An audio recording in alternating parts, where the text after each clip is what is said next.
The Quest for the Whispering Flower. In the once joyful kingdom of Sunstone, a strange gray sadness had fallen. The flowers drooped, the river flowed slowly, and no one laughed. It was because the kind Queen Ilara was ill, and her light had gone out, taking the kingdom's colors with it. A young boy named Leo looked out his window at the gray castle on the hill. He felt the kingdom's sadness deep in his own heart, for he loved the queen and her sunny smile. He wished he could do something to bring the colors back. The king, his face lined with worry, stood on the castle balcony. His voice, though heavy with sorrow, boomed across the silent town square. The queen grows weaker. The royal healers are baffled. But the ancient legends speak of a cure, the whispering flower, which grows only on the highest peak of the Crystal Mountains. Whosoever is brave enough to fetch this magical blossom will earn the eternal gratitude of the crown and save our beloved queen. Leo heard the king's words, and a spark ignited in his heart. He ran to his mother, who was mending a blanket. "I will go," he said, his voice small but firm. "I will find the whispering flower." His mother looked at him, her eyes filled with a mix of fear and pride. She hugged him tightly. "You have the kindest heart in the whole kingdom, Leo. But the world outside our valley is vast and full of challenges. Promise you will be careful." Leo's father gave him a small leather backpack. "A great journey is not about the speed of your feet, but the strength of your spirit," he said, placing a hand on Leo's shoulder. He had packed a loaf of fresh bread, a skin of fresh water, and a warm woolen blanket inside. "These are simple things, but they will serve you well. Remember who you are and why you are going, and you will not lose your way." Leo waved goodbye and walked towards the edge of the kingdom, where the whispering woods began. The trees were tall and gnarled, their branches like twisted fingers reaching for the sky. The shadows were deep, and strange noises echoed from within. A shiver of fear ran down Leo's spine, but he thought of the queen's fading smile. He took a deep breath, clutched the strap of his backpack, and took his first step into the darkness of the forest. A little way into the woods, Leo heard a tiny whimpering sound. He followed it to find a small red squirrel sitting on a stump, crying. "What's wrong?" Leo asked gently. "I spent all morning gathering nuts for my family," sniffled the squirrel, "but a big crow swooped down and stole my bag." Without a second thought, Leo opened his pack, broke off a large piece of his bread, and gave it to the squirrel. "Here," he said, "I hope this helps." Perched on a high branch, a great horned owl, with eyes like amber moons, had watched the entire scene. He swooped down, landing silently on a branch just above Leo. "That was a kind thing to do," the owl hooted softly. His name was Orion. "Kindness is a language the deaf can hear and the blind can see. Remember this, little traveler. On your journey, seek to listen more than you speak. The woods have secrets for those who are quiet enough to hear them." Soon, the path split into three. One went into a thorny thicket, one into a murky swamp, and one sloped gently downhill. Leo didn't know which way to go. He felt confused and a little lost. Then, he remembered Orion's advice. He closed his eyes, stood very still, and just listened. He ignored the howl of the wind and the croak of a frog. He listened deeper, and he heard it, the faint, gentle gurgle of running water. He chose the downhill path, knowing that water always leads to life. The path led to a wide chasm with a rickety wooden bridge crossing it. In the middle of the bridge sat a grumpy-looking troll, blocking the way. He had a warty nose and arms as thick as tree trunks. "None shall pass," he grumbled, his voice like rocks grinding together. "This is my bridge, and no one crosses without my permission. And I am not in a permission-giving mood today. In fact, I haven't been for 100 years." Leo wasn't scared. The troll just seemed sad. "Good day to you, Master Troll," Leo said politely with a small bow. "That is a very fine bridge you are guarding." The troll blinked, surprised. No one had ever called him Master Troll before. "HMPH. It is," he grunted, a little less grumpily. "To cross, you must answer my riddle. What has an eye but cannot see?" Leo thought for a moment. He pictured his mother mending his clothes. "A needle!" he exclaimed. The troll's grumpy face cracked into a smile, and he stepped aside. After the bridge, the path ran alongside the river of doubts.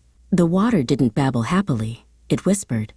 As Leo walked, he heard faint voices from the water saying, "Turn back, little boy. You're too small for this quest. You'll never make it. Give up." The whispers made his feet feel heavy. But then he pictured the queen, lying pale in her bed, and the whole gray kingdom. He squared his shoulders and walked faster, his purpose silencing the river's cruel words. Leaving the river, Leo entered a rocky area where he saw a gnome with a long white beard, stomping his foot in frustration. "Blasted thorns, pesky pricklers," the gnome grumbled. He pointed a stubby finger at the entrance to his cozy-looking home, which was completely blocked by a thick, tangled bush of sharp thorns. "I can't get in for my lunch, and I can't get out to tend my mushrooms. I'm stuck," he fumed. "I can help you with that, sir," Leo offered. The gnome, whose name was Grumbleguard, just grunted. Leo put down his pack and carefully, patiently, began to untangle the thorny bush. He worked for over an hour, pulling one branch at a time, his fingers getting pricked. He didn't complain or ask for a reward. He just saw someone who needed help and did what he could to provide it. Slowly but surely, he cleared a path to the gnome's front door. Grumbleguard watched in stunned silence. When Leo was finished, the gnome cleared his throat. "Well, I'll be. No one has ever helped old Grumbleguard before." He disappeared into his home and came back with a smooth gray stone. He pressed it into Leo's hand. "Thank you," he said gruffly. "Take this. It is a stone of courage. It will light your way when all other lights go out." The gnome's gift came in handy sooner than Leo expected. The path led directly into the mouth of a dark cave. It was pitch black inside, and Leo's heart began to beat fast. He couldn't see the walls or the floor. He remembered the stone in his pocket and pulled it out. As his fingers closed around it, the stone began to glow with a soft, warm silver light, illuminating the path ahead. The cave was silent except for the drip, drip, drip of water and the sound of his own footsteps, which echoed eerily around him. At first, the echoes were frightening, but then Leo had an idea. He began to hum a little tune. The cave echoed the tune back. He started to sing a happy song about sunshine and bluebirds, and the entire cave filled with the sound of his joyful song, chasing away all the scary silence. When Leo finally emerged from the cave, he gasped. Before him stood the tallest of the crystal mountains. Its peak was so high it seemed to touch the clouds. The slopes were steep and covered in loose, slippery rocks. The climb looked impossible, a giant wall of stone between him and the whispering flower. He felt very, very small, but he knew he couldn't give up now. He had come so far. The climb was harder than anything Leo had ever done. The wind howled, and the rocks were sharp. Halfway up, his foot slipped on a patch of loose gravel. He tumbled down several feet, scraping his knee badly. It hurt, and he was tired and discouraged. He sat on a ledge, tears welling in his eyes, and thought about turning back. Just then, a sturdy mountain goat with kind eyes appeared on the ledge beside him, nudging his hand gently. The mountain goat seemed to understand. It gave a little bleat and then turned, starting up the mountain. It didn't take the steep, difficult path Leo had been trying to climb. Instead, it led him to a narrow, hidden trail that zigzagged up the mountain face. It was a much safer and easier way to the top. Leo followed gratefully, realizing that the goat knew the mountain far better than he did. Finally, after a long climb, Leo and the goat reached the summit. And there it was. In a sheltered spot, bathed in a soft, ethereal light, grew a single, perfect flower. Its petals shimmered with all the colors of the rainbow, and it hummed with a gentle, beautiful melody. It was the whispering flower. Leo knelt before it, his heart filled with awe and wonder. He had made it. As Leo reached for the flower, a soft voice whispered on the wind. "The plant has 2 blossoms. One will heal your queen completely. The other will grant you more gold and jewels than you can ever imagine. Choose wisely." Leo looked at the two identical, beautiful blossoms.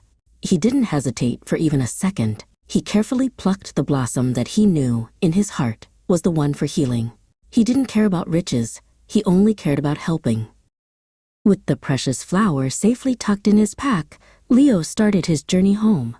A funny thing happened. The path seemed shorter, the woods less scary, and the river silent. The journey that had been so difficult on the way there now felt easy and swift. He realized it was because his heart was no longer heavy with worry, but light with hope and happiness. When he finally saw the gray towers of the Kingdom of Sunstone again, he started to run. He didn't stop to talk to anyone, even though people called out to him, surprised to see him back. All he could think about was getting the flower to the queen as quickly as possible. Every moment counted. He ran through the town gates and straight up the long road to the castle. The castle guards, seeing the glowing flower and the desperate look on Leo's face, let him pass. He was brought to the queen's chambers. She lay in her bed, pale and still.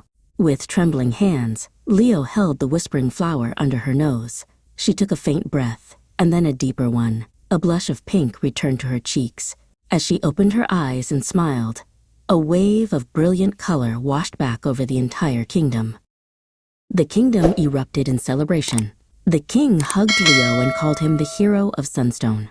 He offered him rewards of every kind, but Leo just shook his head and smiled. "Saving the queen and seeing the colors back in our home is all the reward I could ever want," he said. He knew that the journey had given him something far more valuable than gold. It had given him wisdom, courage, and a heart full of joy.